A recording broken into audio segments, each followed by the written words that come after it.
Doctors are just as greedy and horny as everybody else. If you're hearing our voices, that means it's time for It's This Meets That, the podcast where we watch the worst movies from trailer to end credits, scene by scene, so you don't have to, but maybe you should. I'm Russ. I'm Jared. Words to live by. Words to live by. Mm-hmm. We see you, doctors. Yeah, we see you. We're coming for you. Starting now. Yep, I invented a drug, probably. Yeah, probably. Okay, so we're back with our full breakdown of Pain Hustlers 2023, Emily Blunt, Yeah. Captain America, Andy Garcia. Yeah, what an all-star cast. All-star cast. Catherine O'Hara. Jeez, how am I forgetting Catherine O'Hara? Yeah, Right? a delight. Great cast. Terrible movie. So that's why it's here. That's why it's landed here. So That's right. hey, we got drugs involved, got all sorts of fun stuff. So Love them. love. Wow. Yeah. Well, yeah. Depends on which ones, but yes. Anyways. Sure. Do you want to Tell people what it's about?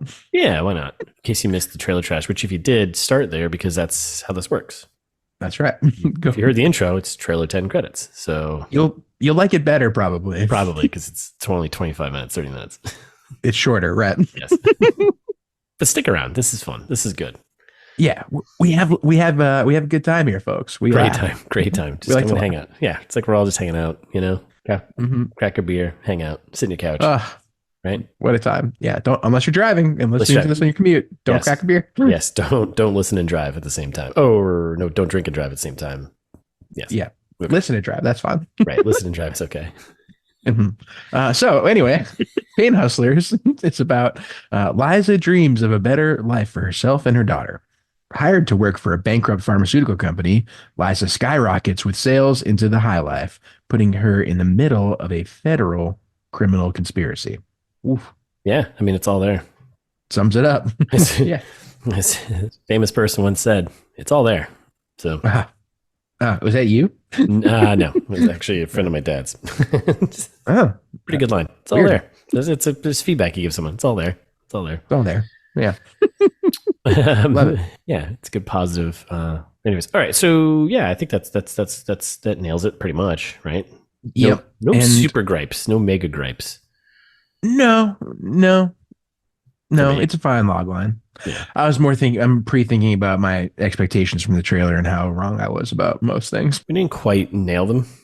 No, I wanted the daughter to get hooked on the drug so bad. Yeah, we were aiming for that. We did nail, though, that she does have some type of medical condition, does play a part in our main character's story. We did get that right. That's right. That's right. Did we turn it into like a zombie thing, I think, maybe? I think there was a bit of a zombie element. Yeah. Which I guess kind of turned out. Kind of did, because there's a There's scene in not this movie, one. one scene where I'm like, I think these are just a bunch of zombies. I think it's a zombie scene. Yeah. Or just a bunch of people from Florida. Yeah, either or. Tomato. Sorry, Florida, you were going to get thrown under the bus on this one. So Yeah. I think we have at least one listener in Florida. So well, now we have Sorry. none. yeah, it's a tale as old as Florida time. Yeah, seriously. Found a youth style. All right. Well, we can't remember the expectations we had of the trailer. We knew it was not going to be good. We knew it was going to be kind of like an Adam McKay ripoff, Wolf of Wall Street type of thing. Yep. Which Which is. was low hanging fruit. We could not possibly have used that in a pitch. Yeah, I know. Yeah, that's too obvious. Yeah. Okay. Well, that's it, I think, right? I think so. Yeah. Might as well dive into some info. Do you want some info? Please. All right. This is going to be quick. Hence the segment title, Quick Info. Oof. Yeah. Listeners, we like to name the segments like things that are fast or quick. Yes. And then it's in stark contrast to the rest of the episode. I think is that the joke? Am I explaining the joke? Yeah. Well, it's a power of words, I think, is what we're doing here. It's a power of suggestion. Power of positivity. Right. Power of positivity, power of suggestion, power of words, a lot of power going on here. So we say it's quick info, but it's not, but people will still think it is. Right? The best. Because as we know, time it's something we've all made up, right? It's a construct that we've created, right? I mean, it measures What is stuff, time? but what is time? Well, I mean, yeah. your quick is different than my quick. Yeah. We're all Sonic the Hedgehog. That's right. All right. So quick info. I'm gonna blow your mind here. So this was directed by Dave. Yeah. Okay. Directed by David Yates. He's a British guy there. He's UK, right? Yeah. Are you ready for his credits? I know you remember we talked about some trailer trash. Like, oh man, his name sounds really familiar. Who is he? I I'll was tell like the you. Harry Potter guy. Yeah, that's who he is. Mhm. And yeah, he did a couple movies before, TV movies and stuff. And then out of nowhere, 2007, he's doing Harry Potter and the Order of the Phoenix. 2009, Half-Blood Prince. 2010, 2011, Part 1, Part 2, Deathly Hallows. He's doing the less good Harry Potters, to be frank. Yeah, these are the ones that aren't good, right? Yeah, they're fine, but like the first few were the good ones, in my opinion. Yeah. He's doing the back half. Yeah. I mean, they still crushed it though, right? So made a gazillion dollars. Yeah. Yeah. So and we David all know, Yates wants for nothing. Yes. And then he did some TV series. Then he jumped into the big Legend of Tarzan, which did you see that one? No. Can we actually do that on here? We might be able to do that one on here. Oh, maybe. Wait, was it that bad? Really? I don't know. I mean, it probably should be, right? Right. Right. How do you compete with cartoon Tarzan or what's that guy that everyone loves to hate? Hollywood guy there. So close. So close. Ugh. 35%. Ugh. Come on. We could do this 10,000 BC movie. I got 9%. Yep. Anyways, that's distracting. So David Yates. Talking about too much Tarzan. Yeah, too much Tarzan. So he does the Tarzan movie, and then at the same year he releases. He got into the Fantastic Beasts stuff. Where to find them? The Crimes of back to his roots. Yeah, go back to your roots. Secrets of Dumbledore in 2022, and then he comes in hot with Pain Hustlers, straight for Netflix. I think that's all the Fantastic Beasts, right? So there are only 3. I have no idea. I don't know. I've lost track. Yeah, stick with what works. Go back to Harry Potter. Make more Harry Potters because Pain Hustlers ain't it. No. Yatesy, my guy. Yatesy, what are you doing, Yatesy? Get back there. Get back there. Get back to where you belong. Not a friend of the pod. I thought there was like something that he did that we did, but no. Nope. All right, screenwriters. So there's only one. It's Wells Tower, which cool name. Come on, cool name.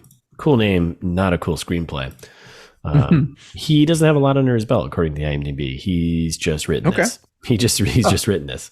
He's got like a TV movie and like something else that just doesn't barely exist on IMDb. So yeah, that sounds fake. Yeah, they're probably. He's a producer, so that's probably. He's like, I want to write a movie, and this is what I want to do. So yeah, he's got a name for Hollywood, so stick with it, Wells. I bet you'll do fine. Yeah, Wells Tower. That's a made up name. Wells That's Tower. gonna be a made up name, right? Maybe it's someone else. I don't know. I hope not. It's probably, it's so cool. Yes.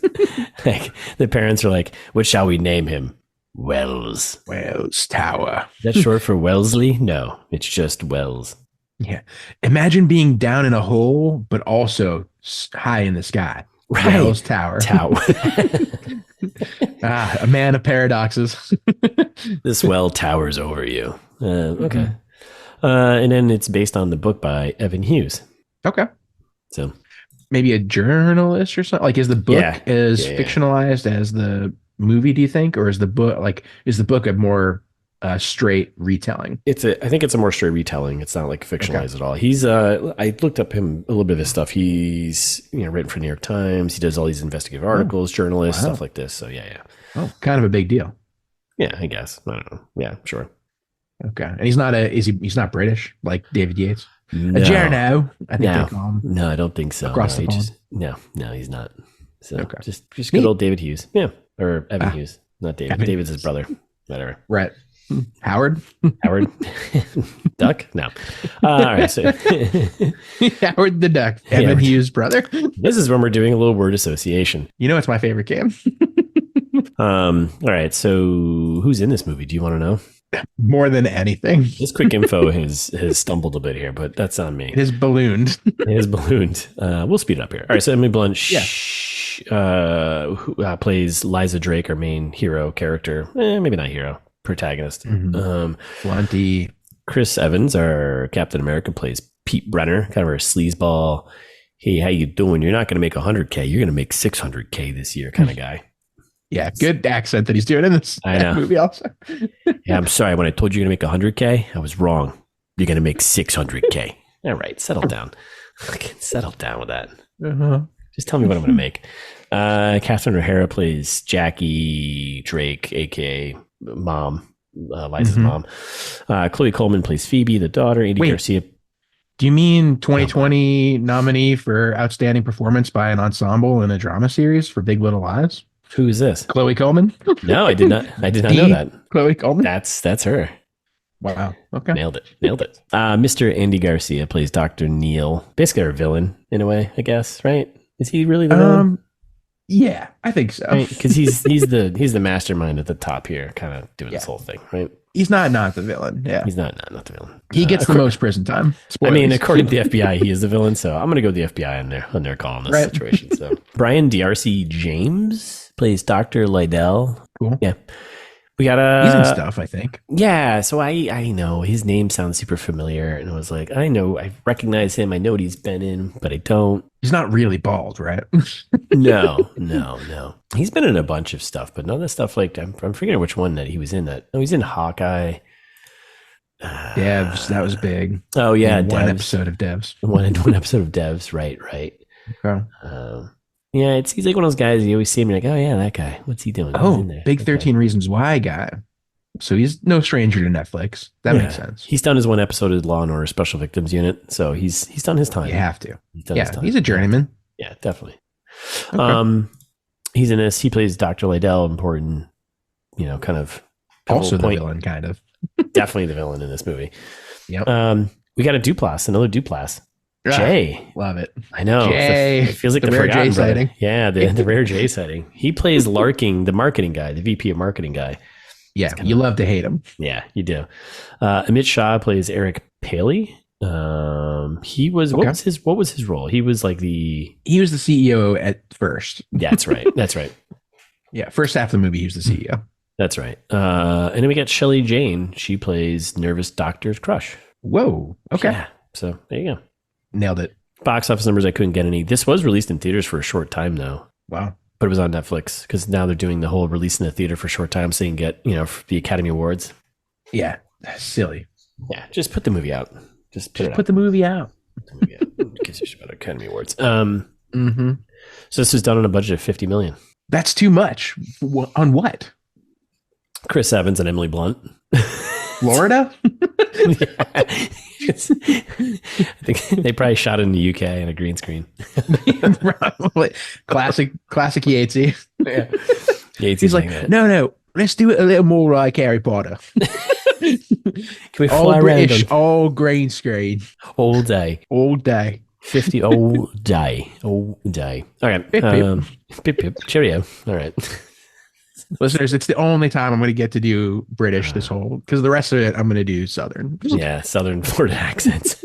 Mhm. Which no one has a Southern accent unless it's like Chris Evans' weird Brooklyn. I don't know what is it? Is it? He's like from here. He is like from like Massachusetts. No, I'm saying his character. Oh, you though. mean his character? Yeah, Yeah, I like the don't- accent he's doing in this movie, like It's like a combo New England, New England, New York kind New of. York. Yeah, It's like a general Northeast United States accent. yeah, kind of like, oh wait, I'm driving here, kind of thing, Yeah. Classic carpetbagger. Yeah, yes, definitely. Rotten Tomatoes is 23% on the critical side, 65% on the audience score. I could see that. I could see that though. Makes sense, right? The movie was watchable. I wasn't like miserable the whole 2 hours. No, I It wasn't. moves no. along. It like- moves along. Predictable. Yeah, we've seen this movie though like 3 or 4 times already. That's the problem. Yeah. Some weird, it's shot kind of weirdly that I didn't enjoy, but Yeah, we'll get to it when we get there. But yeah, yeah, we'll talk about it later is what you're saying. Yes, we'll talk about it later. That's not the time for quick info. Okay, so that's quick info. That was not quick at all. I'll take blame for that one as usual. Yeah. Well, fast facts is gonna be really fast, but maybe not because you have some things you haven't shown me yet, so I don't know what's happening. So Don't worry, I'll blow it out. okay, sweet. Back me, daddy. I've only got 2 here. So right off the top of the inspiration for the film comes from the 2022 book called The Hard Sell: Crime and Punishment in an Opioid Startup by Evan Hughes. So that's where this all came from. This is where this all started, right? Mm-hmm. The characters and product names in this film are fictionalized. Company was actually Insys Therapeutics, and the sublingual fentanyl drug was Subsys. Mhm. The founder of the company, portrayed by Andy Garcia, was John Kapoor. Maria Guzman was the name of the sales rep turned whistleblower, portrayed by Emily Blunt. There were eventually several whistleblowers who filed suit against the company. In addition to the Insys executives who were convicted on racketeering charges, multiple physicians did jail time for fraudulent prescribing practices. Substance is still on the market, now owned by BTCP Pharma, who pledged to only market the drug for cancer-related pain, because that's what it's for, like stage 4 cancer level pain. Yeah. Like, Yeah. yeah, you're in. You're not supposed to just be taking fentanyl. No. Enemy of the pod, fentanyl. Yeah, said it big time. once. Yeah, we'll say it again. Twice. Yeah, don't fool us again. That's right. Yeah. So yeah, that's that. So really, Kapoor, yeah, as played by Andy Garcia, Dr. Neil. He's the villain here. So I've got a follow on fast fact for you on that, because that's it. That's all I got. Perfect. Right? That was fast, right? Yeah, he got sentenced to the most prison time out of any of the people here, which, like, realistically, it wasn't very much anyway. He got 5.5 years. Yeah, and he served 2.5 of those. He's already back out probably doing millionaire stuff. Yeah, like 2.5 years, and probably like, was it maximum? It wasn't like maximum. It was just kind of like probably a little spa. I'm sure it was country club prison. Yeah. But yeah, a big 2.5. Big 2.5. 2.5. Wow. Yep. Nice. That's it's fine. Yeah, that's fine. That's cool. Everything's fine. Yeah. Probably not that many people died. You texted me when I texted you I finished the movie. You're like, so does Big Pharma? Let me guess, Big Pharma wins again. I'm like, yeah. I mean, this a slap in the wrist at the end of it, and then they're fine. Like, we're getting way ahead of ourselves, listeners, but at the end of the movie, they're like, wow, what a big win. This is the first time that, like, we're sending these drug makers to prison for, like, murdering people. And then it's like, kind of. Because when you actually murder someone, you go to prison for life. At least 20, usually. Yeah. At least 20. Yeah, not 2. 2.5. 2.5. Come on. Out of 5, like, make them do the whole 5.5. I don't know. So it's not that long. That's the trick. If you want to kill someone, just make sure there's plenty of layers between you and just kill a lot of people. Yes. Hundreds, like immeasurable numbers, because then you just get lost and confused. You're like, how many? I don't know. I can't keep it all straight. And just make sure it's all behind an LLC or an incorporation. That's all. Done, right? That's right. Works every time. Jesus Christ. Yeah. Okay. I've got some more for you. Go for it. Please some go funny interview anecdotes. Love it, so I love Yatesy here talking about, like, the premise for this movie. Just the phrasing of this quote is funny to me. So Yatesy, let's go, boy. He's talking about, like, what made you attracted to the concept of, like, doing a movie about American healthcare as a British man. Yes. He's probably gonna be like, well, Fantastic Beasts, you know. Well, he's like, that was exciting and intriguing to me, coming from a national health system based in the UK. I was looking for a drama, I guess. Having spent a lot of time doing various wizard films, I wanted a drama based in the real world, a social issue based drama that was part of the national conversation. Which various wizard movies. Like, how many times have I been able to say that in my career? None. Like, he was just waiting for that moment to say various wizard. Having done various wizard movies. I could hear with a little bit of a little British twang in there too. Yeah. Oh yeah. Various. I don't know. He's like a super fancy Britishman. Yeah, definitely. Yes, absolutely. He's got a monocle. Right. Oh, for sure. Classic Yatesy. I also appreciate that apparently he's like has no familiarity with Florida. Like, coming into this, he's just like, wow, what's a Florida? And the Jesus. Don't find out. Costume director, Colleen, I immediately forgot her last name. That's right. But she was like, oh yeah, like, well, David's a dream to work with. You know, I've worked with him on several movies now. And just like, I really wanted to bring, like, Florida fashion into this. Like, that's what I was kind of aiming for. Like, you can really get a sense of the place and time with it. I'm like, what? I think they're just wearing clothes. Yeah. I don't know. They're just clothes. That's all. Yeah, we went from, like, a Men's Warehouse kind of vibe to, like, a designer kind of vibe. And It's all right. You okay. you got a dream job. Yeah. Um, so another funny thing, Yeah. apparently Emily Blunt was uh, traveling, doing something for the film, and Yeah. like they were. This is when they did the first screening of it, like a test screening, um, and just like bumped into some guy on a plane, Mm. and he was like, "You're Liza Drake, right?"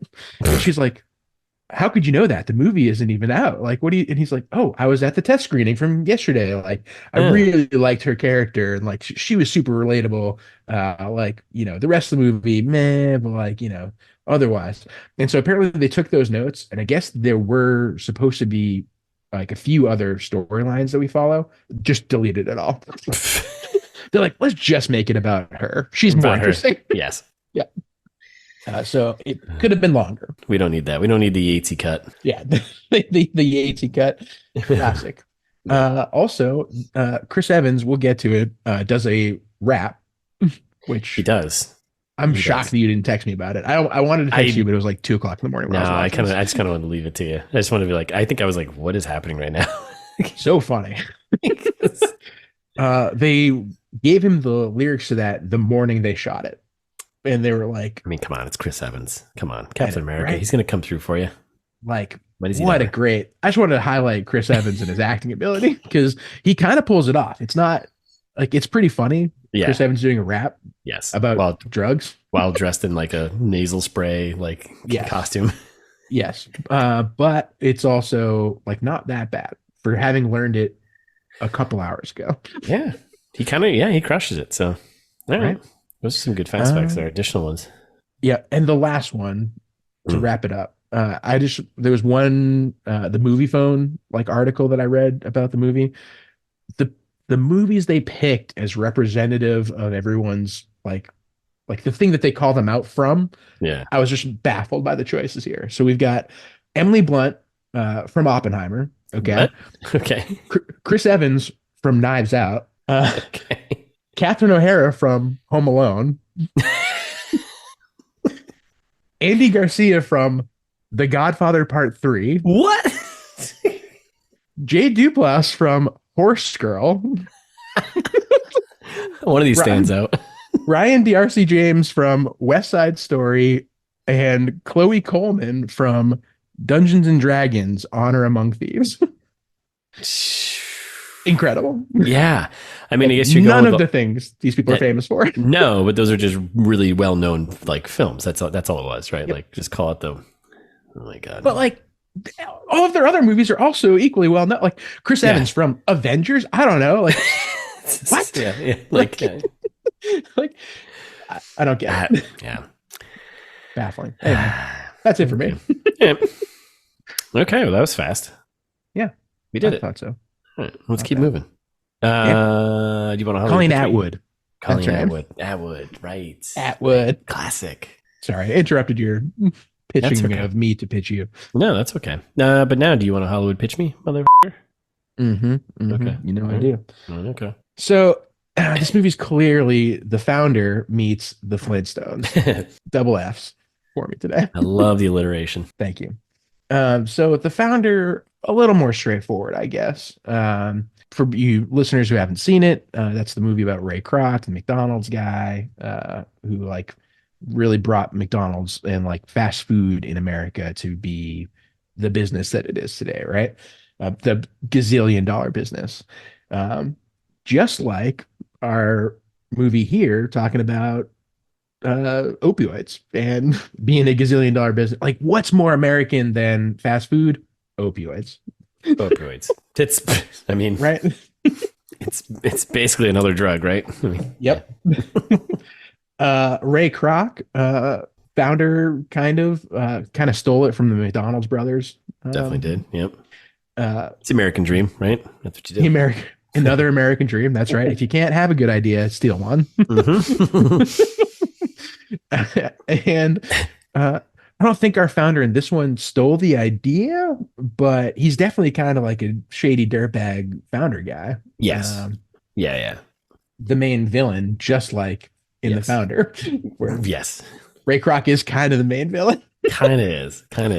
They had that. I already talked about the screwing of his partners and things like that. Yep. And then there's really no consequences. Everyone ends up basically fine. Fine. Rick Walk doesn't do Yeah. any prison time because No, he because didn't do any crimes. not really. He just took their idea and that they had no control over and just, Yeah. you know. Yeah.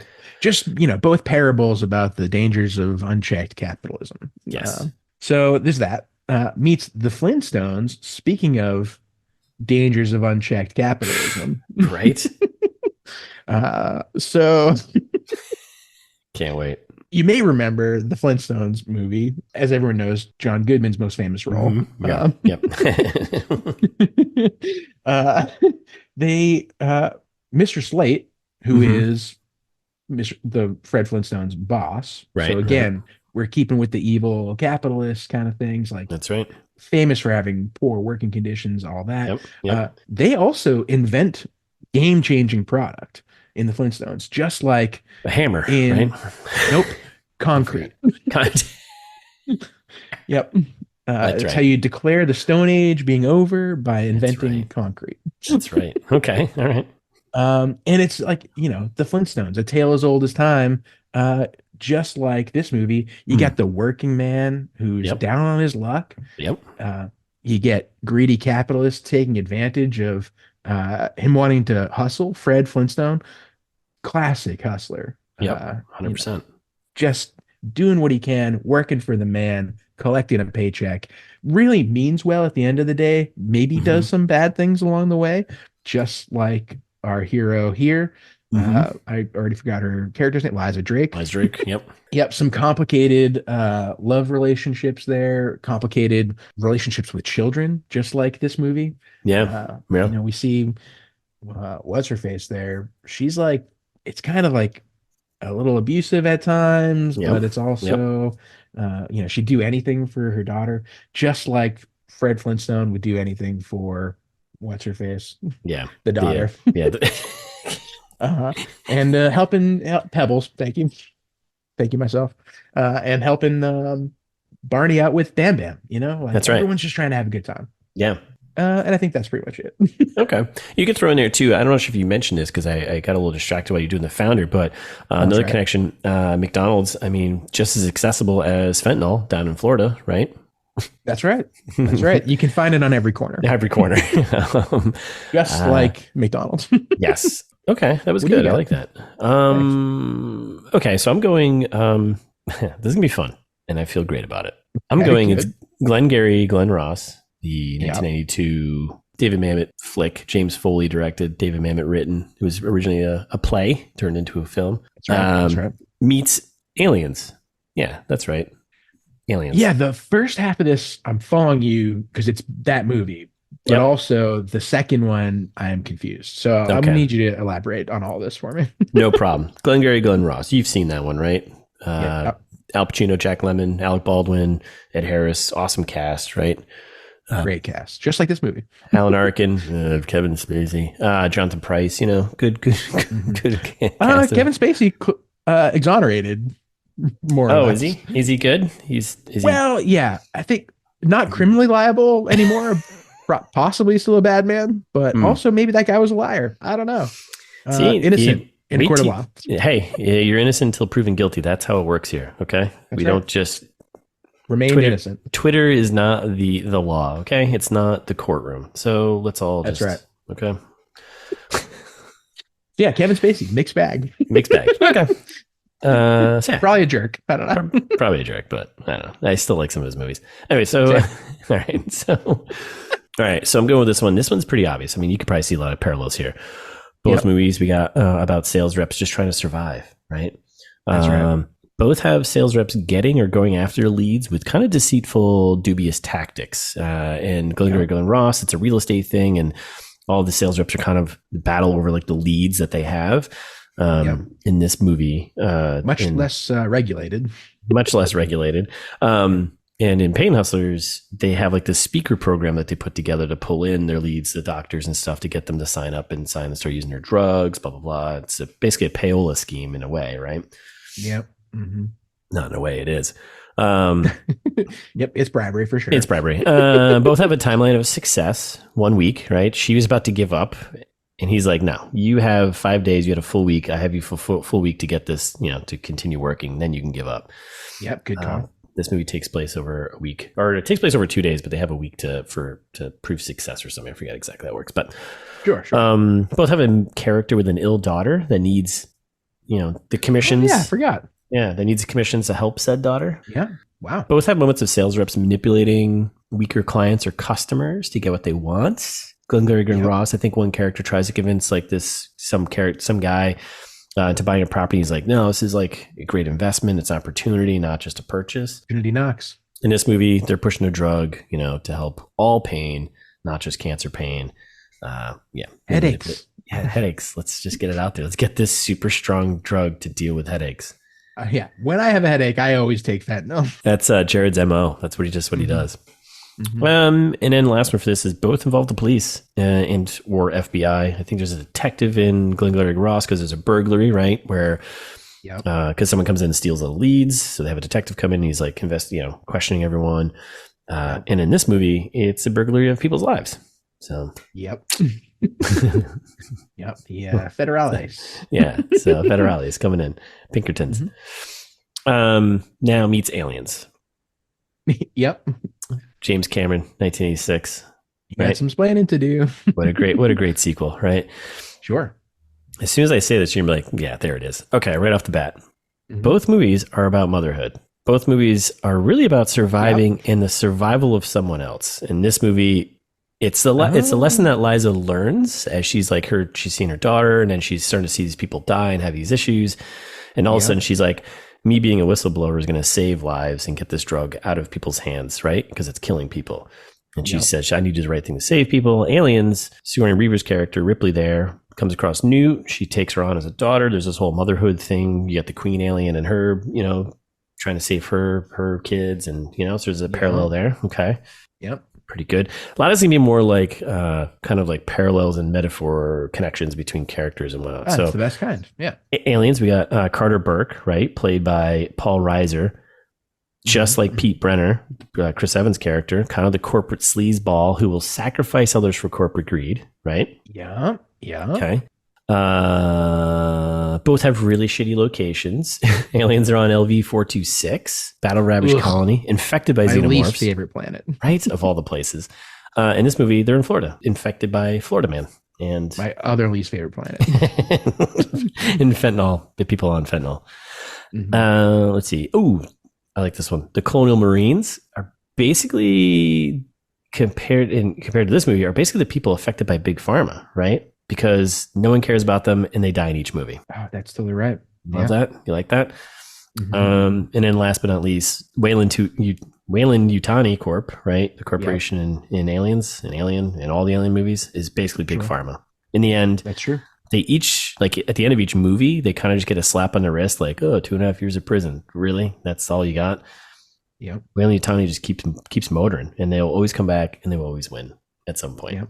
So, and if you buy into the lore, kind of a crazy founder situation. Actually, that's right. He's I just want to I forget his name, but yeah. So wow, this movie is good connections. Yeah, that's it. That's my pitch. So I think you nailed it. Go see those two movies because they're great. Actually, your two movies, Flintstones, that's fun. Also pretty good. Yeah. And The Founder actually is a really good movie. Enjoyable. Yeah. Okay. That's it. So many recommendations today. That's what it's all about, recommending the future of That's what it's all about. Yep. That's what it's all about. About the friends we made along the way. That's right. Okay. Should we get into breaking this thing down? Yup. All right. Am I ever? Let's get started. Scene by scene. Here we go. So you get all your usual production distribution companies. You get Netflix, a big distributor, Netflix. Kind of like the big pharma of movies, really, right? At this point, yes. At this point, the big pharma of streaming movies. GMP. Where do they get all this money? I don't know, actually. Like 50 mil. Probably most of that came from Netflix. I don't think it's my $7.99 in a month doing it. Well, nope. No. They have no ads. Yeah, no ads. No, no. I pay the 13. Anyways, it doesn't matter what I pay. Yeah, listeners, welcome to the podcast where we talk about our subscriptions. Yes. Which ones do you have? Which ones do you pay for? And then we're followed up with a GMP, which I don't know who that is. No one does. Okay. And then we're Ghost Media Productions. Ghost Media Productions. Are we sure about that? No. I'm just making it up right now. Okay. Because it sounds cool, doesn't it? It does. Ghost Media Productions. Okay. And we got, what did I say it was pronounced? Wickwood, right? Wickwood. The old Wickwood. Down at the Wickwood Golf Course, which is David Yates' media company. So nice. Named after some forest in the old England, Oxfordshire. Yeah. Oxfordshire. Putting his money where his mouth is. Yeah. Something like that. Something like that. And then we're immediately thrown a title card. What you're about to see is inspired by real events. Yeah. So as we said in the Fast Facts, there's a lot of things. They smash some characters together, and obviously you change names to protect the innocent who aren't innocent anymore. Guilty, mostly guilty. No, they're innocent now because they've served their time, but at this point, and it's kind of over, right? I don't think that's how. I don't think you become innocent once you serve your time. No, that's not it. No, I think you're still guilty of that thing. You just you did your time. Paid your debt to society, but you don't get you don't get like a reset where you're like, oh, now I'm innocent. Now I can. I don't think so. That's not how it works. No, okay. You still did the thing. Yeah, you still did the thing, right? Yeah. It's like a pardon. Yes, right. Which, I mean, you still did the thing, though. If you get pardoned, you still did the thing. You still did the thing. So just remember that when you come out of prison, you still did the thing. You just, just you can have a better life. Sure, you served your time, but you still did the thing. We're big proponents of rehabilitation on the podcast. 100%. Let's rehabilitate. We're going to need it someday too. Let's get you out there. Get you back into work. Let's get you back into the successful society. But you still did the thing. You did the thing. Never forget. Because we won't forget. Get what you get, and you don't forget. All right. Send me another title card. Florida, 2011.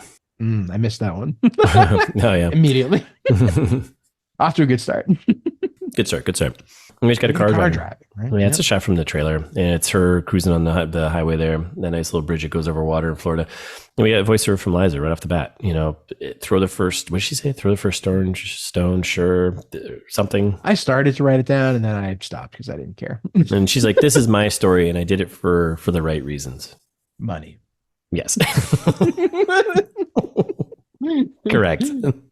Money and power. Got it. Yes. That was actually why you started to do this. Was money, right? No, it was for you needed money to have a better, whatever. Yeah. And then we get, so back to talking about how I hate the way this movie is filmed. Yeah. We're going to do, are we talking about the interview stuff now? Yeah. Because I don't get it. I don't either. Like, why do this?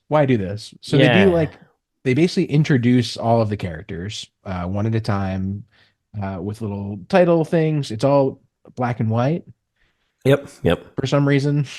Yep. And it's like the filmmakers are pretending like it's a documentary and like interviewing these people as the story is going along. Yeah. So it's like you're watching a dramatization of what they're talking about while they're talking about it. And then most of the movie is narrated by Liza's character. Yes. Well, yes. At various points. It doesn't but other characters come in sometimes and they have their own little moments where they narrate and do voiceover. They do, but much more briefly. Like they're mostly just only filler. In the interview segments for the most part. Yeah. I wonder if like the book is structured like this where there's interview sections. Did he interview people maybe for the book? I could have looked that up. It didn't, but maybe that's why they're like, oh, let's play off this like this way. Has to, because if this is a Yatesy decision, bad. Yeah. Or Wells Tower. I don't know. Probably Wells. It doesn't work. Yeah, Wells Tower, right? Yeah, I'm not totally into it either. So yeah, we have these are going to happen quite a bit throughout the rest of the movie where we cut to these black and white moments of one character kind of telling their side of the story. And then they basically we start with Peter, right? And he's basically making it sound like they didn't do anything wrong, or they all kind of say this. They all kind of go with like, making it sound like they didn't do anything wrong, right? Exactly. Yep. And this is intercut with like, that's what you would say. of course, right? And also you don't meet the person who's interviewing him, and it's not until the very end of the movie where you actually know that they're talking, like someone's there, like interviewing them. Yes, which is agreed. Also kind of weird. Yeah, and they do a lot of dancing around, like, well, we're not strictly speaking part of the opioid crisis. Yeah, and you're no, I think you're squarely part of it. Yeah. Like, we're not the Sacklers. How crazy would that be? No, you're there. Then there's like intercut of like shots. So they do this quite a bit through the movie too, where they do these intercuts of like real life things, like shots of money and like overdose and people in stretchers and stuff like this, and scenes from the news, which is fine. It's like mostly to make a really kind of generally boring story interesting, I think, because it's not really that. I mean, it's an interesting story, but not really. Yeah, like, oh, there's corrupt businesses in the pharmaceutical industry. I'm shocked. Yeah.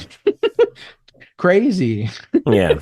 But as we said before, it's also like just straight taken from like the Adam McKay. What was it? What is it? The short Wolf of Wall Street. Wolf of Wall Street. What was the one you had? Short. Big Short. Thank you. But yeah, it's the same kind of style where it's like kind of quick editing just to make it interesting and moving along. And then like they leave you on a good hook where Pete, Chris Evans' character, is like, there were times I wish he died in a plane crash, and there were times that I wish he died. And I forget what he said, but it's like even worse. It's like, there are times I wish he died in like a slower, more painful way. You're like, oh, so she must have really screwed this guy. I guess that sets up the whole movie. I mean, then we also meet Jackie too, former sales rep Xana Therapeutics, which is Liza's mom, and she's talking about fentanyl and it ain't that bad. And then we meet Nathan Liddell too, the former the doctor who's like kind of kick things off, right? Yep. And his title on the screen is like former MD, but also like Liza made him kind of thing. So that kind of sets the stage of like this parallel thing that we're gonna keep getting throughout the rest of the movie. And then we're pull up to we're in the car, and Liza pulls up to, immediately you can tell, the old Onyx Club there, strip club down in Florida. Yep.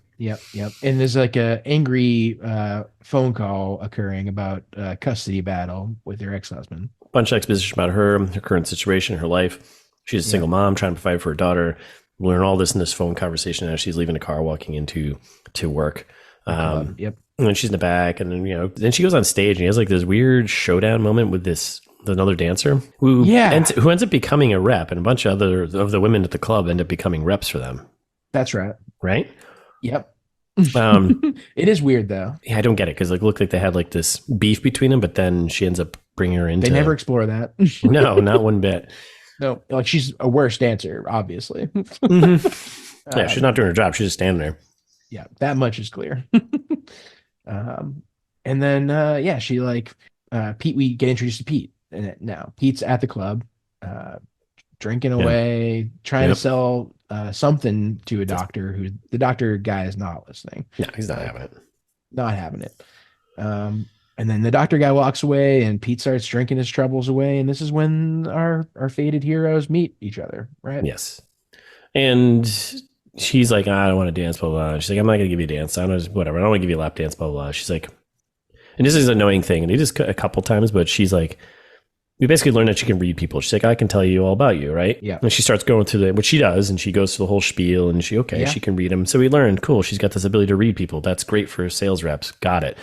Yeah. Then Pete literally says this in the voiceover interview. And he's like, she was great at reading people. I'm like, she had a gift. She literally just did. Yeah, we got it. Yep. She just did that. Yep. You just showed us that. Yeah. And then there's a weird. Yep. Go ahead. Like we kind of fast forward to a couple hours later. They've been sitting there. He's like wasted now. Yeah. And he's talking about his foster dad trying to bite his dick off, which I'm confused about. Yeah. Because it doesn't come back. It doesn't. Well, it's weird because they keep touching at various points his like backstory, but they don't really enough to like make it worthwhile. And it feels like maybe there was more there, and they just put it on the cutting room floor, but they left some pieces. And it's like, that might be one of those things where they were just like, let's just focus it more on Liza.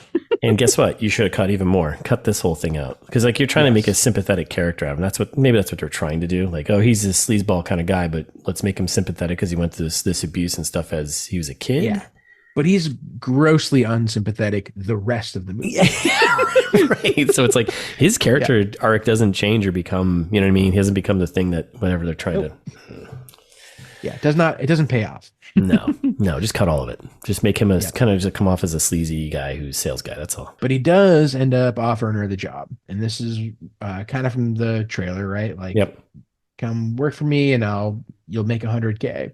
And if he's lying, you can kiss me anywhere you want on my perfect body, which like they do bring it back later. And they do it a couple times where they're like a little will they, won't they between the two of these characters. Yeah. I feel like it wasn't effective though. Like they had good chemistry as like working together. Yes. But like, I don't think they could pull off the flirting with each other. No, I agree. And it does come back a few more times later on. He could have cut all that too. Get rid of it. Yep. Agreed. we're pre-ameliorating. I know. It's so much easier when you're in it. And we get our title card, Paint Hustlers. Boom. Yep. And we cut right to school. So we introduce the daughter. We learn she's in trouble. She's going to get expelled. And then this is where we learn more about Liza and her ability to talk to people and work them down, right? So initially, the principal's like, she's getting expelled. She like basically lit the forest on fire, lit the school on fire because she brought in like these illegal fireworks. And it's like intercut with her actually doing this. I bought them at the Circle K. They're not illegal. Something's afoot at the Circle K. Mm-hmm. And then like it's intercut with the actual events of like what happened, and her friends are in the woods and they're lighting the thing and the whole thing goes on fire. Basically, she just talks her down to like a 3-day suspension, which then turns into like a 1-day suspension or something. I think it ends up as 3. She's pushing for 5. The principal's pushing for 5. She's like, why don't we just do 1? And they meet in the middle, right? At 3, yeah. And then we cut to the sister's house, which it's not very clear that's their sister until later. Well, it kind of is, but yeah. I mean, it is, but it's like it takes you. I thought she was going to be in the movie. Yeah, it takes a bit based on the trailer. Like she's kind of a central part of the trailer, I thought. And she's in 2 scenes in the movie. Yeah. And she's, so she said her sister, she basically is crashing there, staying there, so it seems. Yep, exactly. And they basically just have a big argument. Yeah, which the mother is also staying there or just using the garage as a workshop? I can't tell. I think just using the garage as a workshop. I don't know. But I don't either. She says later on she's going to kick you out too. So when she talked to her mom, but. Yeah.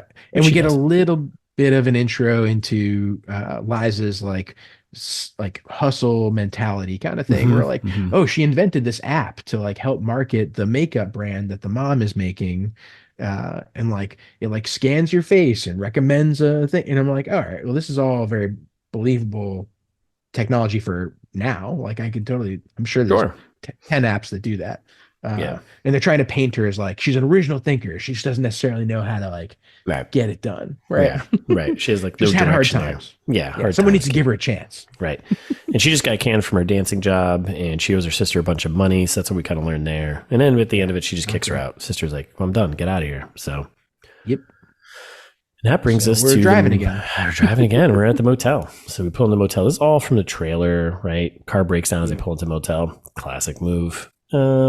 We get the whole moving into the motel montage. It's sad. They've got the listeners. We could have just as easily done a kissing booth for because this movie is montage heavy. Like it's so many. These episodes will probably be faster than you think because I think we're going to gloss over a lot because a lot of it's just like, oh, now they're doing an unpacking montage. Yes, and like we could probably just cut to the next scene. Yeah, pretty much. Other than we learned that Skittles plus M&Ms plus popcorn equals movie salad. Movie salad. Let's go. I do love that. There's anything you should take from this is movie salad, Skittles, M&Ms, popcorn. So I guess. Well, there is an important part before that. Sorry, I kind of broke this scene into 3 scenes. That's fine. There's like there's the move-in montage. Then there's like the looking at the like meeting the other weirdos of the motel. And then there's like we get introduced to the family. Yep. Down the very important. Down the hall. That's actually really important. Yeah. Yeah. And like the dude has his arm in a sling, like he broke his arm or something. I wonder if that's going to come back later. Yeah, crazy. Oh man. Dealing with pain, a lot of pain that we see immediately in the scene and like Yep. But they're trying to like help them out. Like they have two young daughters also, and they're like, "Oh, well, you're gonna need these earplugs because this is a kind of a rowdy neighborhood." Like, and the daughter tries to give her a blanket and does give her a blanket. It's a whole thing. Like, this family is very nice, and they're Yes. important later on, kind of. Yes. Mostly because Liza's going to kill the father. Right. Yep. More or less. And then, yeah, that's when we get the movie salad, and it's a whole thing. It's very nice. Yeah. And we get we just learned that the motel is noisy and just kind of crappy, which. Yep. They're sleeping and they're like waking up to a party, basically. She starts doing the mantra from the trailer. I'm going to make my life count. We got to get out of here. This place sucks. Yeah. Next day, motel, mom shows up. It's just a shot from the trailer. She hugs her. She's like, hey, you'll get through this. Yeah. Because her car got towed. Right. Liza's car got towed. So the mom's like, here, have my car. Very sweet. Yeah. They're going to get through it, she says. Mom's believing in her from the start, which, like, they do bring this back later. Yeah. And it was confusing to me because, like, I was like, oh, the mom does seem pretty supportive. And then, like, Liza's, like, throwing it in her face later. Like, you're a monster. Blah, blah, blah. Like, right. Which is unwarranted. Yeah. I mean, based on what we get from the first interaction with the mom. So it's like, she seems pretty cool. Yeah. Like, here's my car. Like, you can go survive. Yeah. Right. Like, here's my car. Like, okay. All right. Yeah. You got one of those cool moms. I get it. I mean, it is a pink car, but whatever. That's fine. It's still a car. Sure. It's a car. Yeah. We're at Xana Therapeutics here. Yeah. And we're introduced to Pete. He's in a sales pitch trying to pitch the fentanyl spray thing they've got. Yep. They're trying to pitch it to a bank. Yep. And we meet Pete, and he's doing a voiceover about the situation about each guy in the room. So we meet Andy Garcia, who plays Dr. Neil. And then we meet the VP of marketing. Yep. That's played by Jay Duplass, right? Yep. And he's kind of like voiceovering each one of them. He's like, oh, this guy's a backstabbing snake. So we learn there's conflict between them. CEO Eric Paley, who also stinks. Yep. Basically, everybody stinks. And then the whole they've got C-suite. $80 million in debt from our founder here, Jack Neal. Mm-hmm. Yep. And we also get the setup for the drug at this point, which is basically it's the same. It's fentanyl. It's the same as their competitors, but it kicks in 5 minutes instead of like an hour. Yeah. Or whatever. Is it Praxium? Praxium is their competitor, I think. Yep, exactly. So it's faster. That's the whole premise. And then midway through the meeting, he gets a phone call. And classic, he looks at the phone call and says, strip club chick. Yep. Classic. Works. And then Liza just shows up. Yep. She's there. Yep. She's just in the there. office calling. Yeah. So we learn that she's smart again. He's like, how did you find us? This address isn't even listed. And she's like, I just made a call. Da, da, da, da. I was like, okay, we get it. She's resourceful. She's smart. She's a hustler. She can figure this stuff out. Hustler? Huh? I think you might be right there. God. Yeah. We get a little bit of premise. The bank walks away from they're like, you guys should just sell the patent, get out of this. Right. And then we get a little setup because he's like, oh, I'm interviewing this woman for sales. And the VP of marketing is like, wait, there's a hiring freeze. And like, you get the sense the company is doing very poorly. Very poorly. So they interview, and her resume it's all from a trailer, a little extended. It's dubious. 2 years of high school. Yep. She sold some knives. Sales. Yep. President of Green Rock Enterprises, which is like a making drywall out of poop, right? Poop was the thing. Yep. So you're making drywall out of poop, basically. That's what it's. It's like, all right, Chris Evans Northeast accent. Yeah. So you're telling me you just made poop? You're making concrete out of bones? Is that what you're telling me, Mr. Flintstone? It's basically the same. Basically the same concept. And apparently there's a restaurant in Savannah that she owns, but her husband took it. Yeah. She's like, focus on that part of the. Yeah. Right. That seems interesting. Hey, go grab that. Yeah. And then, of course, as we said in the trailer trash, if you're in an interview and you feel like it's going bad, always end it with this. Just beg. Just beg. Just give me a shot. Would you just give me a shot? Give me a shot. Please. Just give me a shot. Okay. Yeah. And he's like, you got a Word file that resume?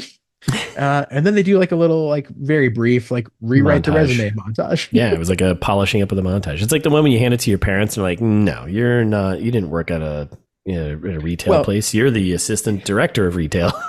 When you say polish up, it's like your parents would do if they made it up and gave you a PhD. Your Like parents it's didn't do that for you? entirely of whole cloth. No. So she's like, I barely got my GED. What do you mean I got a PhD now? And he's like, don't worry Yeah. about it. That's another resume tip, which is a very long running thing we have here that just started now. When you're writing your resume, at the end of the day, just lie. Always lie. Always lie and just end it with, give me a shot. No one's going to check. No one's going to check. If I had a nickel for every time I verified something on someone's resume, I'd have none nickels. It just doesn't happen, right? Yeah, I've hired a decent amount of people in my career, and I have never once verified anything on a resume. How have all those hires gone? It worked out pretty well for you. Yeah, really well. Yeah, I'm pretty good at hiring people. Because you can read people. That's why Jared can see them. He knows. That's right. I'm the Ray Kroc of software.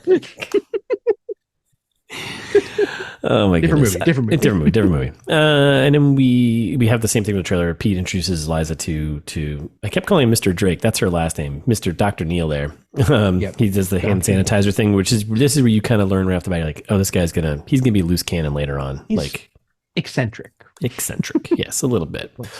And we learned this whole thing about, again, she looked up this, she saw the magazine article about him, didn't read it. She uses that kind of like a plug to get in with him, again, showing she's resourceful, she can hustle.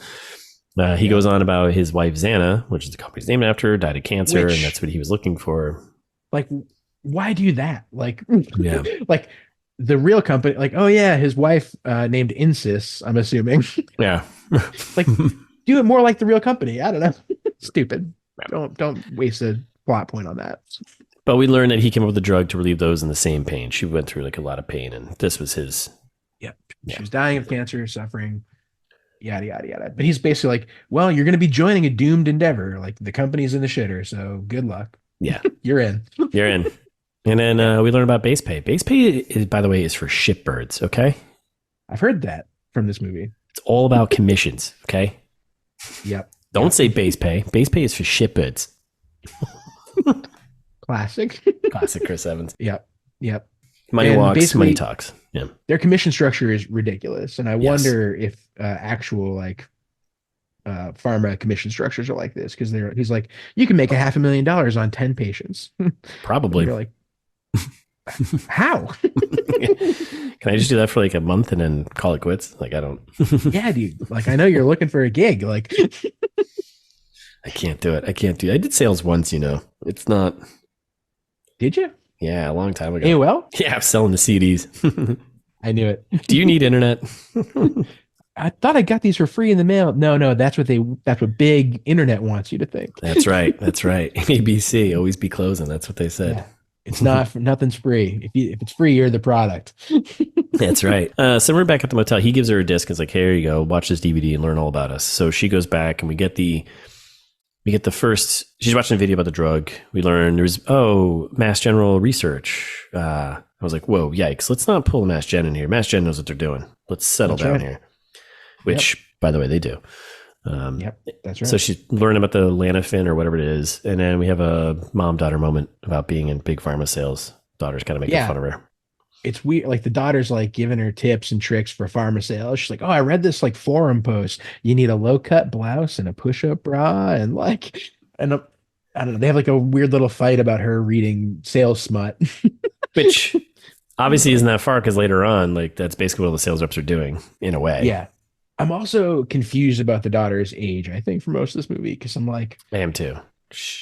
I think she's a teenager, but then they are like kind of make her seem younger throughout a lot of it. It's very confusing. I think the actress just comes off as older anyways. I think that might be what it is. But you're like, is this inappropriate content for her to be reading, or is it maybe okay because she's a teenager? Probably just fine. Yeah. And then we were another kind of mini montage mix thing here. Because it leads into a failure montage, right? Yeah. Well, it's another. So there's another quick little driving scene. There's a lot of driving scenes in this movie. Pete gets introduced to the daughter.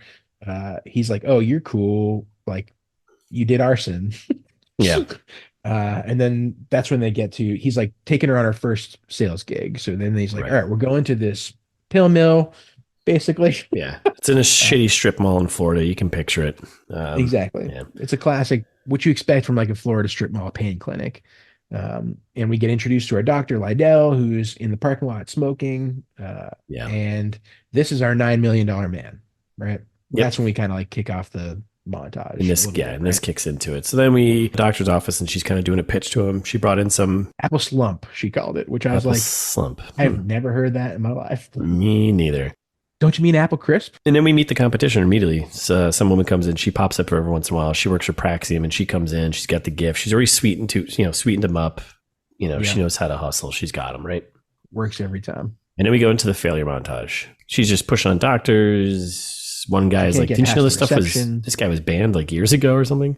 Yeah, because she's like, "Oh, like here, have a pen," and he's like, "You can't just like give us materials and like marketing stuff now. Like this is not how it works." Yeah.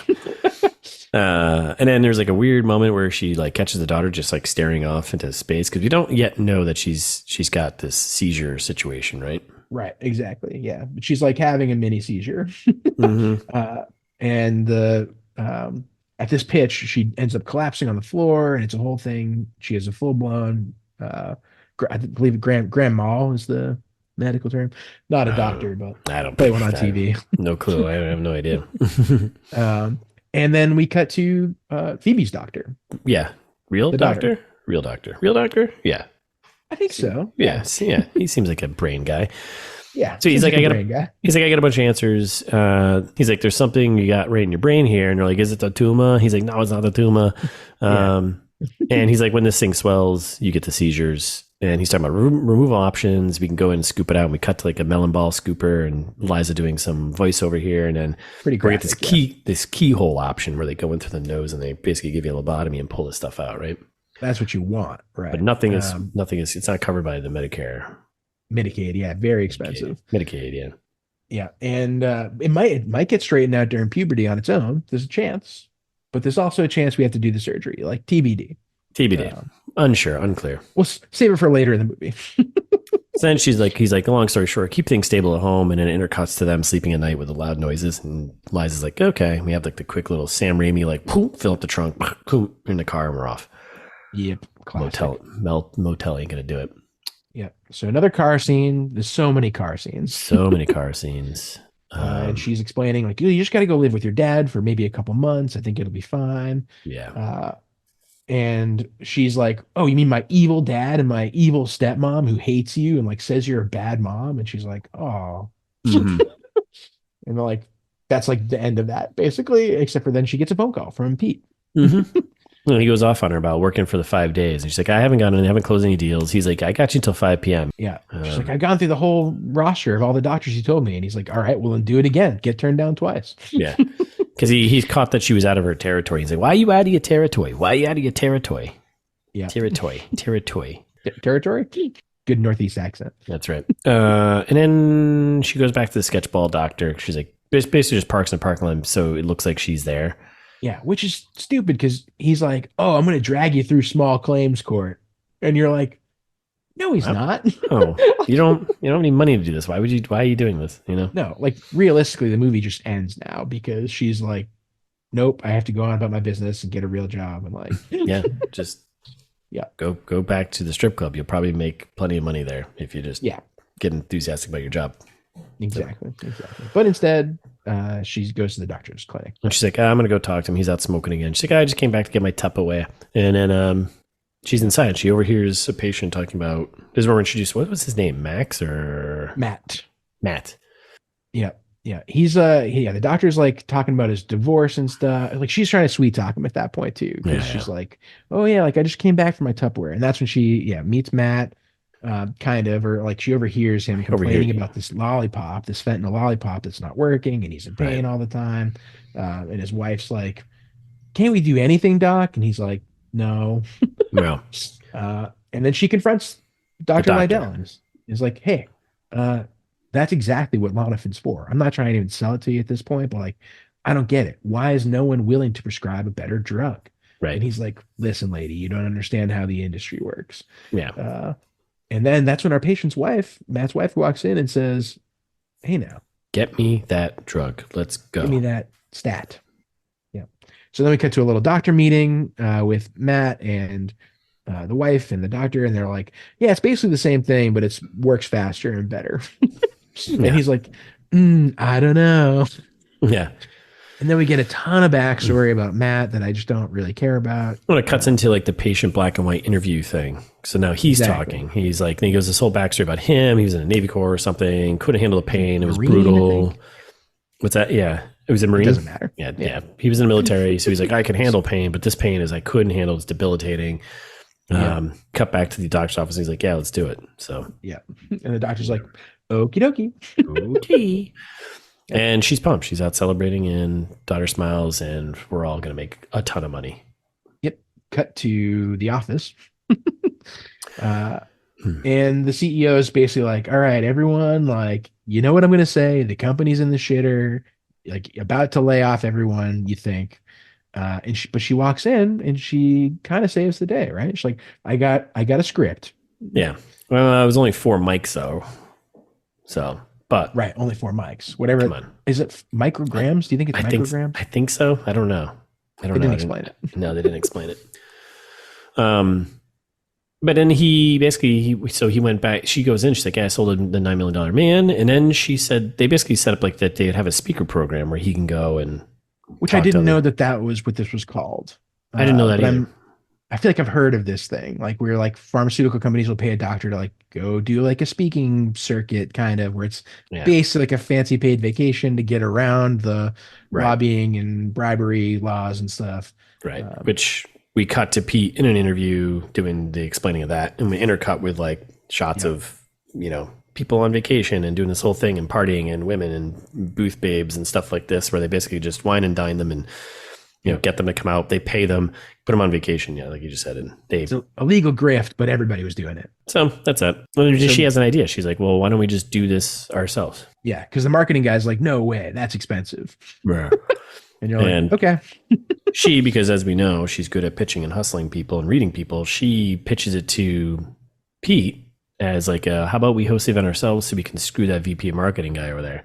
Yeah, let's each put in $400 and we can probably do this. She works on his thing of wanting to just his conflict with that guy is like, let's work this to screw him over. And Pete's like, yeah, I'm all in.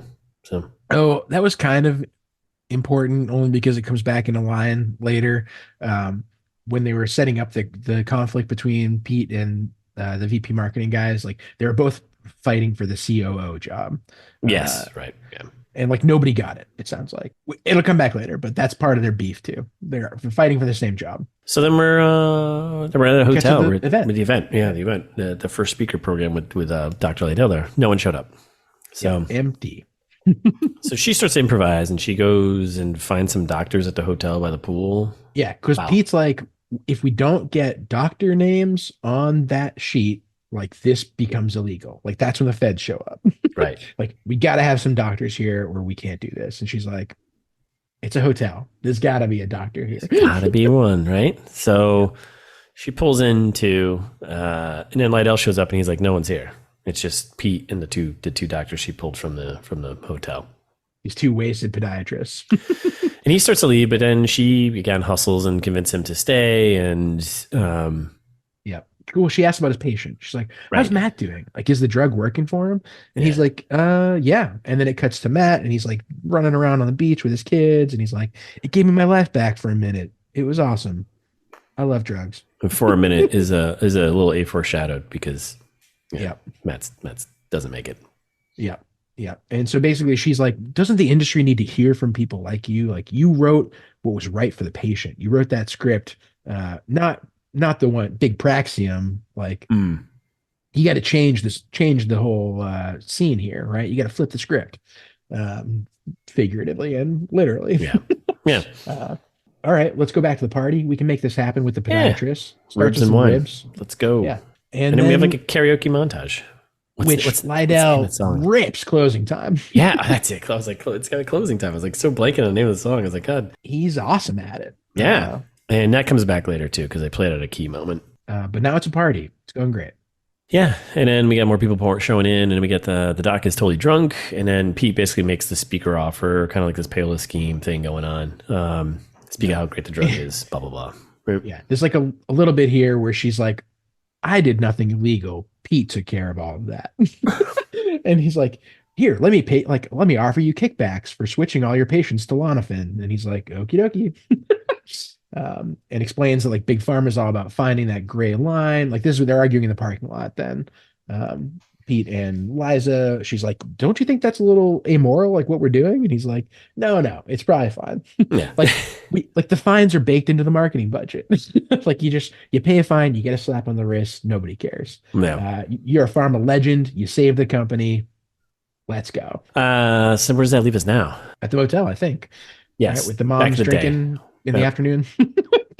And dad here fakes an injury. He gets a because he's got his real injury still, his arm in a sling, and Yeah. the kids like throw a baseball at his arm, which like probably did hurt. Probably did. And the wife checks on him and he's like, it's okay, I'm fine, honey. But he's still definitely clearly in a lot of pain. And then Pete just shows up like a dick in his BMW. Like runs over the kids' stuff. Totally like toys, whatever. And then we cut to the scene in the motel room, right? Where he's talking to her and he's like, hey, the drug's taken off thanks to Lydell there. Look at all these mics. Rookie of the Year bracelet. Yeah, look at all these mics he's prescribing out there. This is great. This is great news, right? And then we get the I don't think you're making 100K this year. It's gonna be more like 600. Yeah, I want to strangle you. What?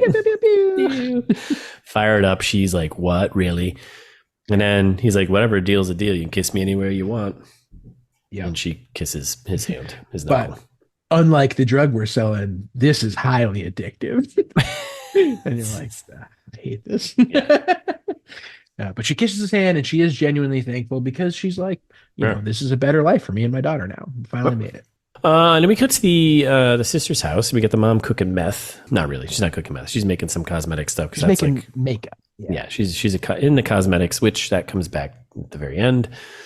A foreshadowed. And then Liza shows up. And now she's a nice lady business suit. She's got a brand new car from mom. Nice Mercedes. Mercedes SUV. Very expensive. Pays back the sister plus interest. Here you go. Sister's like, wow, this is great. Yeah, where are you getting all this fake money? She's like, no. I'm just bringing pain relief to cancer patients in agony. No big deal. no big whoop, huh? Am I right? What do you do again? Kind of important. Kind of important. And then we come back to Xana, and then we get basically the conflict rising between the VP of marketing there and Pete. And he's like, I'm telling on you guys for running this speaker program. Does You're Drake, fired. Yeah, does Dr. Neal even know? We need a compliance team to vet all this, blah, blah, blah. And then they show him that they made a ton of money. And he's like, well, I mean, we could, figure out how to blah, blah, blah, blah, blah. Because, made $200,000 in 1 week with one doctor. So he changes his tune a bit. Yeah. And they're like, well, we already got approval without you anyway. And we're going to pilot the program. And we need to go on a hiring spree for all these hot salespeople. And then we go to an interview montage. From the trailer. Yep. This one is long. A bunch more unqualified people. Yeah, it's a long one. I feel like we just gloss right through it. Of like, they find a bunch more people, dancers, and like people who are downtrodden and like really desperate people. Because PhD, right? Poor, hungry, and desperate. Poor, hungry, and dumb. But in your case, it was desperate. Desperate, right? Even mom shows up for a job. So they're just hiring anyone, right? Yeah. And Pete's like, we can't hire mom, and she's like, if you can hire that hot chick that you're probably going to knock up later on. Yes. I can hire my mom, who's also going to maybe bang the Dr. Neal there, but also maybe save us. Classic. Well, save me. Save me. Yeah, save me. That's right. And this montage is really long, and like everyone gets their own little backstory that they're talking through. And I'm like, why we get it. Care. You can do quick one-liners here. Let's move through this. Yep. And then they do like the speech from the trailer, the own a territory, own a doctor. Which is also turns into another selling montage. So we kind of have a quick moment of her doing the, what would, Liza Drake do thing, very Wolf of Wall Street moment, own your territory, da-da-da. They're all fired up. And then it cuts into montage of the team like selling, right? Yep. Voiceover by recent doctors. Basically, it's an art. Yeah. Sales team using any tack that they can, even sexy favors, Yep. Which is not probably good. Slow-mo walking of women in hospitals with gifts, intercut with Liza doing a black and white interview. Yeah. And then she's basically telling the reps to be quote unquote friends to get a sale. Do whatever you need to do to get a sale. Exactly. And And like that's where they get the you line. want desperate reps and desperate doctors, and that's when you have doctors are just as greedy and horny as everybody else. You got to find the desperate ones. Yeah. Yeah. And then we do more montage stuff. yeah, there's this, I think there's like a strip club montage where the whole gang is there having fun, right? They're at the club Yep. having a good time. More of a voiceover about success. We got crazy numbers in this quarter, market share in the area. We are crushing it. Let's go. Yep, exactly. Yep. There's some black and white interview stuff in there, interspersed in there, Yeah. Yeah. where they're explaining some, but it's like it's stupid. It doesn't matter. Yeah. And then yeah, we're back at the office. Everybody's happy now, right? Yeah. I mean, The you're making money. medicine's getting to the people who needed it. Everybody's happy except the competition because they're getting crushed. And like, you know, this is when we get they're at the Dr. Lydell's office, right? Right. And we get that sales lady that she faced off with at the beginning coming back from Praxium, and she's Praxium like, lady. Yep. little battle, right? Yep. We spot the dad at the office where she's like, oh, who's that? Just to remind you that we have this guy. He's now at the doctor's office. He's looking to get pain relief, blah, blah, blah. And then their conversation doesn't really matter. Basically, a little friendly, competitive banter. And by friendly, I mean not so friendly, but Yeah, more voiceover. And then we cut to like why Praxium didn't win back like their clients and customers was because the FBI came for them. This is a scene from the trailer. She's doing a speech at the hotel with all the customers, blah, blah, blah. FBI came in. that was the big thing we miss in our trailer trash predictions. We Right. thought this raid was related to you. Yeah. This was the competitor here. So because they were paying off docs to just, prescribe Fentanyl for fentanyl. everything. But they got hit with like a standard fine. That was it, really. Yeah. They're like, yeah. Fine. And then like, No more grease and doctors for 5 years. That's the penalty. okay, If you say so. thanks. Mm-hmm.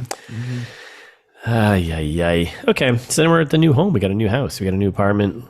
Basically, all that happens here, I think, is Eliza and the daughter move in. Yeah, it's the company condo apparently. Right. And the daughter's raving about it. She's like, my closet's bigger than my old room. She's talking to her dad Yeah. on the phone. And they're in the Gulf of Mexico, like got right on the beach. It's very nice. Little say hi to mom moment, which I thought was going to maybe pay off later. Nope. Doesn't matter. Nope. Completely doesn't matter. And then we cut to fancy school Yeah, fancy school. with an alpaca.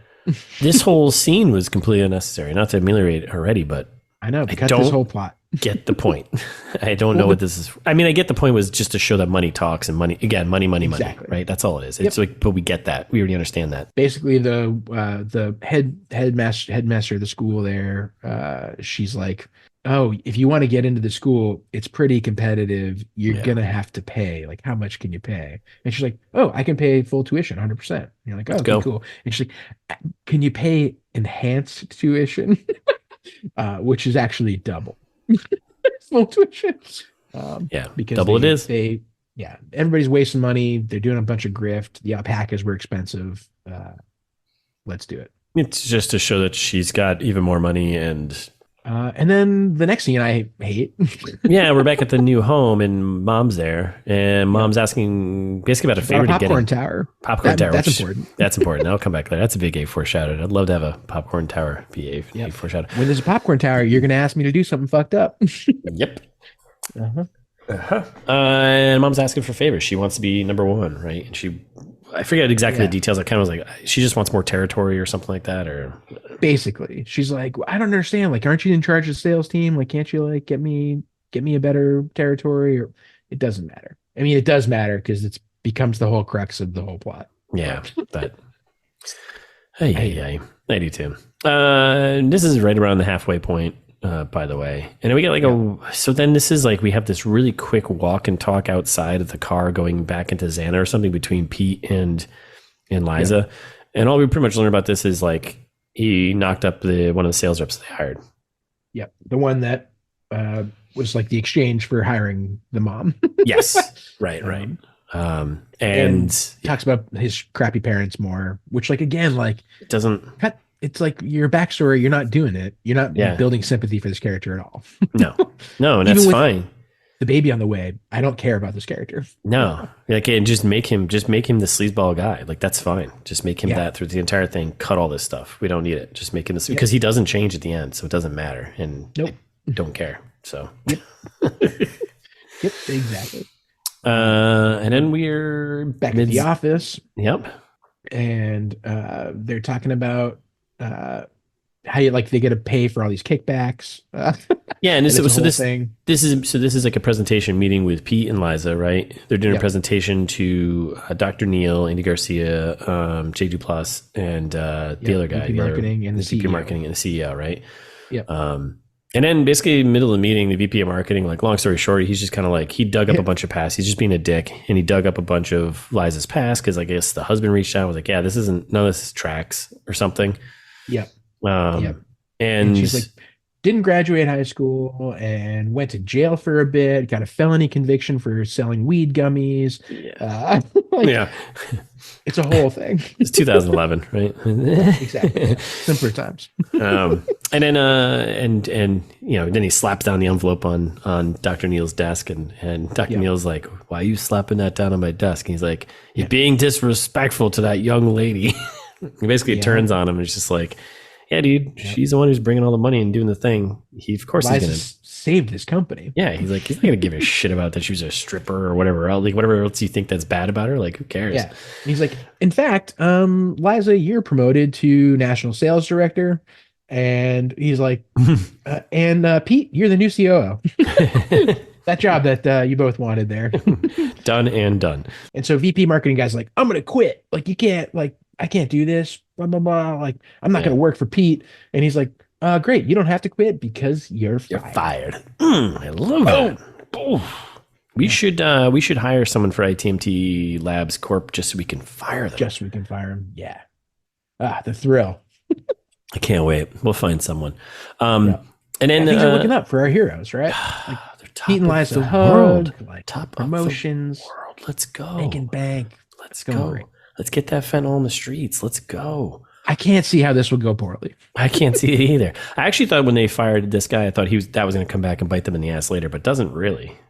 Nope, Thought not at all. Thought that might have been a little setup for, yeah. Nope, he's not in the movie ever again. Inconsequential. Other than when they tell him how much prison time he got, but which is like 16 months or something, or 60 months. So it's like a year. No, it's like It's like freaking stupid. Jesus Christ. I mean, we're just gonna, I think, fire this first part, this episode right now, right? that's right. You're fired. Yeah, you can't quit on this episode because we fire you. Mm-hmm. Okay. A lot of burning questions. Will Pete and Liza get together? Will they? Won't they? Will they? Won't they? Will Big Pharma win? Let you guess. Yeah. Let you guess that one. Real cliffhanger. Good cliffhanger, Russ.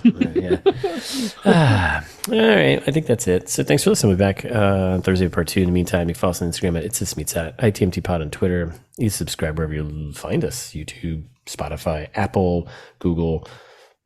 I think it's YouTube Music now. I think they're merging Google Podcasts into. That's right. Figure it out, Google. We're there either way. Yeah, we're there. It doesn't matter. And wherever else. And you can share us with a friend. Share with a friend.